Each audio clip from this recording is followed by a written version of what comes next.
አትራቅኝ በሞት አይብዛለዴ እንደ ዶሮ ተንጠልጥላ የቆመች ነው መሰለኝ ቲቪ ያያለች እና ቆመሽ ለምንድን ነው የምታዳምጪው? ማብዬ ነካ ሰረጋት ልጅ አትንቀሳቀስም።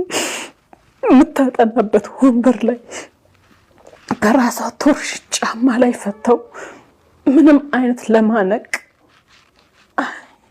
ምንም አያሳምንም እና ትምጥዬ ሚስማር ላይ ነው አይኗ ፈጠጥ ልጄን አውርጃት ራሴን አጣቅም እና እኔም ሆስፒታል ገባ። ልጄን እዛ ሆስፒታል ካሳረፏት በኋላ ወደዳ ሚድሊክ ወሰዷት ማለት ነው። ሬሳ እዛ ያው በማግስቱ መጣልኝ። ራሴን አላቅም ሆስፒታል ነበርኩኝ።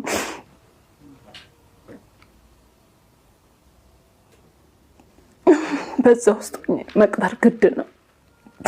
አሁንም አልቻልኩም። ራሴን ሳትኩኝ ሆስፒታል ገባሁ። ምንም ሳይዋጥልኝ ውጭ እያየሁ ስጠብቃት ልጄን ልምሷ እየናፈቀኝ ልጄ መጀመሪያ አይናት እንደ አይን ብሌን ነው የምንከባከባ ጓደኛዬ ናት። እኩል ነው የምንለብሰው አንድ አይነት ልብስ ማንንም አቅም ሀገሩ ላይ እና ከወር በኋላ ተደፍራ ነው ተባልኩኝ እና የምትጠራጠሩት ተባለ። ሳር ምናምን ጠይቆኝ ነበረ። ጎረቤት ግቢ ውስጥ ሳር ነበርና ያው ብዙ ናቸው ወደ 8 ምናምን ይሆናሉ የሚኖሩት።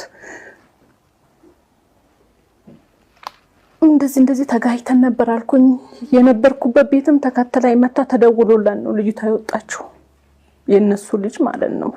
ወደ 20 ምናምን አመት የሚሆናት ልጅ ስትከታተለኝ ነበርና ተጠርጣሪዎች ታሰሩ። ከ9 ወር በኋላ ነፃ ተለቀቁ።